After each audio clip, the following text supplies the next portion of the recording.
Alright. Welcome back to Nick Lenz Comic Corner Classic Classics. This is episode number 2076, Doubleshot number 1970. Yep, 30 episodes to go for my 2000 Doubleshot at the end. Basically about 25 left until I reach episode 100. Yep. Alright. First we have from Boom Studios, we have Mighty Morphin Volume 2, which I guess issues 5 through 8 of the Mighty Morphin series. Yes, you can see in the cover, we do see the Thunder Zords. We see the Thunder Megazord, the Tiger Zord, with the Dragon Zord. Yes, you might be curious though. During the time of when the Thunder Zord was on the show, did the Dragon Zord ever make an appearance on the show? Yes, it did. Toward the end of season 2. Yep, it did. But as for alongside of them, it only appeared like briefly once. And in terms of the show, after the first season wrapped up, it appeared for one episode. Just one. And after that, that was it. Its last known appearance was sitting in the bottom of Hanjo Harbor. Yeah, they have not actually gone back to the Zord itself. Yeah, for some reason, despite when Tommy made his freak appearance in the show, he never actually did do the Green Ranger. Not really, no. For him, his fan service moment was to go to the White Ranger suit. Interesting. Though, after the events of Season 2, we did see sort of a version of the Green Ranger suit in an episode of all things, Dowlander. Yes, as for a dream sequence where he's there with his Green Ranger suit, White Tiger suit, and of course the Zeo suit. But surprisingly not the Turbo suit. I've never understood exactly the reason for that, but even I question why the heck would you include the Turbo suit for? So yeah, basically Prometheus got their own Ranger, a Green Ranger. Now the strange thing is, what type of power source they drawing from, because in terms of show, the Green's powers were practically destroyed. Yeah, there was this candle that somehow Tommy touched at some point. Yeah, there was a reason for the candle. Excuse me. The reason for the candle was because in Zoo Ranger, they actually had it where, you see, in Power Rangers, it was basically going down because the power level of Tommy's Green Ranger powers. Not the case when it came to Zoo Ranger. That was there to, well, to put it bluntly, it was there to basically have a limited lifespan for the Green Dragon Ranger. And in that show, yes, basically he had about 28 hours to live. And basically the only way to keep living is living in one room. And the first time he went out for a few hours. So he only could be out of the room for basically about 5 minutes for a quick monster sequence. But that's all he could. That's all the character could do, because it was revealed in the show that apparently when he was in stasis, his body's actually died due to a collapse of his when he was put in stasis. That was basically the story for that one. But in the terms of Power Rangers, my guess is we didn't want to do that when it came to Tommy. Like, yeah, we didn't. I'm glad the fact that they did not copy that particular plot thread from Zoo Ranger. Yes, they brought the green candle in, but it's something different, which you should always do that for Power Rangers. Not exactly carbon copy the same exact storyline we had over in Super Sentai. You should do something that makes sense in terms of basically how the Sentai footage works. To the John Zacher when he was making Mega Suit Mega Force, where couldn't really tell exactly what the heck he wanted. It's like he basically paid tribute to Super Sentai, then Power Rangers itself. I love Super Sentai and I love Power Rangers, but he should know better. But in the case of this particular book itself, well, aside from Ryan Parrott doing the book, yes, he writes both books, with Mark Arena on the artwork.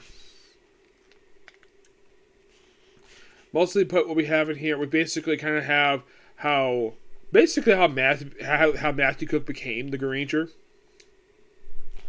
Thanks to Promethea, that was the organization that's originally Boomsdoo's continuity Power Rangers. They're the ones practically restored the Green Ranger powers. Yep. Though, for some reason, they upgraded the helmet.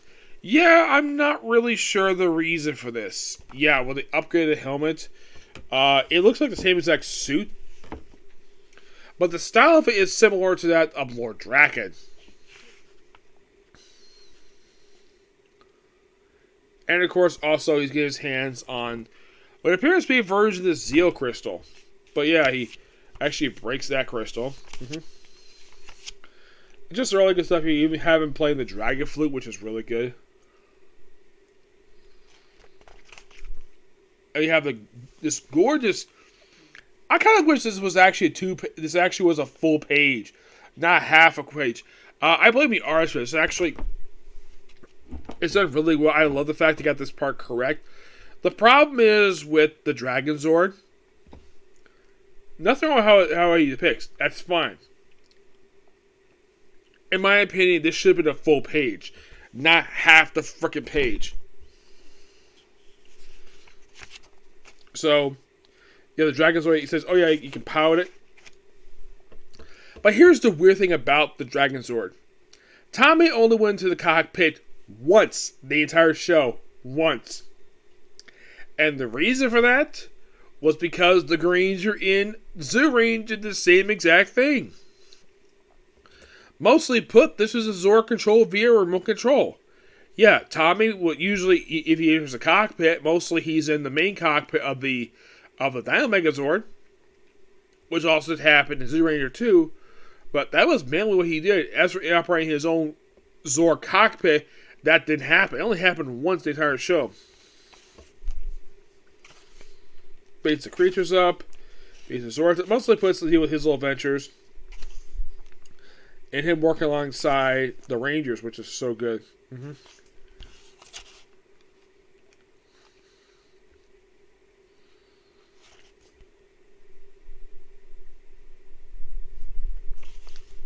Yeah.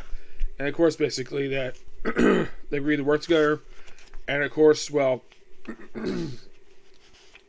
we have more build up to the Eternian War. That's mostly what it is. And then we have, well, a Guardian of Eltar. And apparently you have the Green Ranger working with Goldar. Because he probably had to.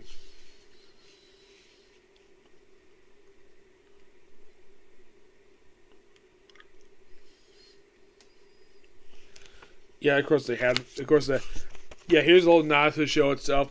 The Green Ranger and the White Ranger clashing, which this did happen in the show, except that in the Green Ranger it wasn't this Matthew Cook character. It was a clone of Tommy. Yeah, this wizard took a sample of Tommy's hair and created a fully grown clone who had the Green Ranger powers. No joke. And when he went back in time, they actually had his character around for 2 episodes. He later called himself Tom in order to differentiate himself from Tommy. Yeah.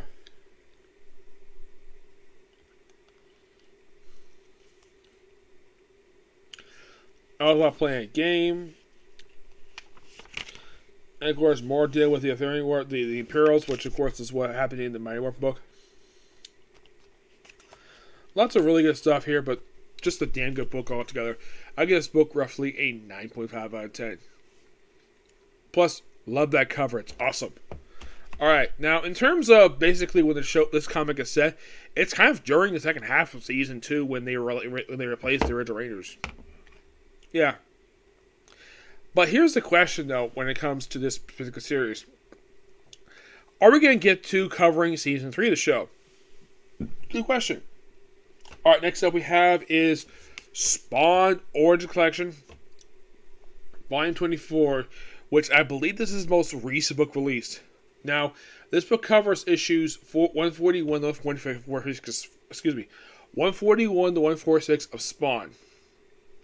Yes, we are exactly 39, with this particular trade, we're exactly 39 issues away from switching over from Al Simmons to Jim Downing. Yeah. In case you're curious, I have not heard of the their volume releases. The most recent volume I came across. Mostly by the way, the issues are still written by Tom McFarlane and Brian Hooligan. Art by Angel Medina, with the exception of issue 141 by Nate Jones. The cover art is done by Greg Capullo, Danny Miki, and Tom McFarlane. I don't know if Greg Capullo doesn't do the interiors anymore at this point in time. Let me check. I think that... let me take a look here.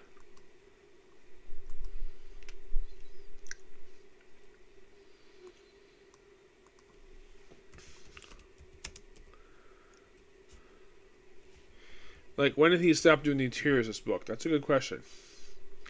Because this book kind of was basically his start of his time at actually, okay, so I've covered most of his time in the Spawn book. Yes, I have. He did the covers, yes.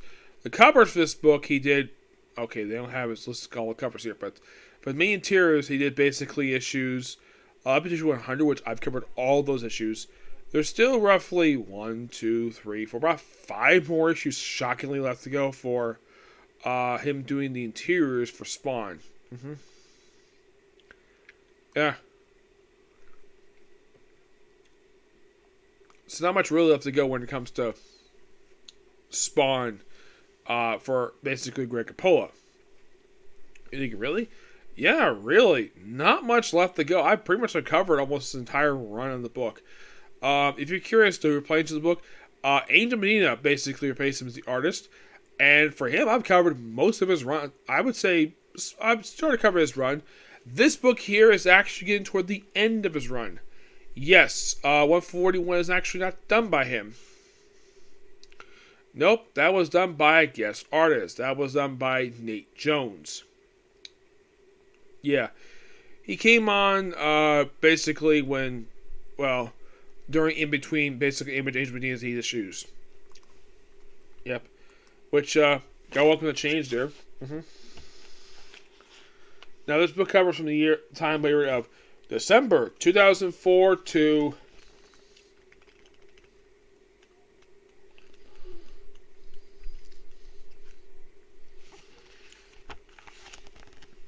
May of 2005. Yep.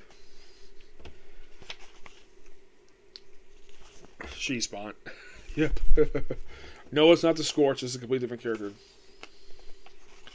So we have some like medieval Spawn in here for the first issue here. This is the I think this is the Billy Tan. No, this is Nate Jones issue. Yeah. So you just open the issue, goes to the portal, and then we have basically present day stuff. So basically, also with this trade here, I pretty much have covered Nate Jones' time on the book. Yeah, I have, because I have reviewed Spawn Orange Collection Volume 23 already. Yep.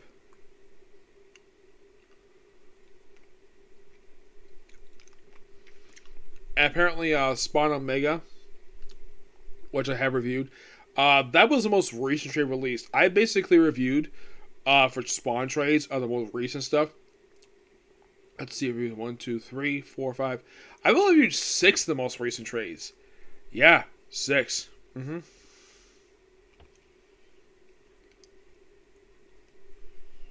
Yeah.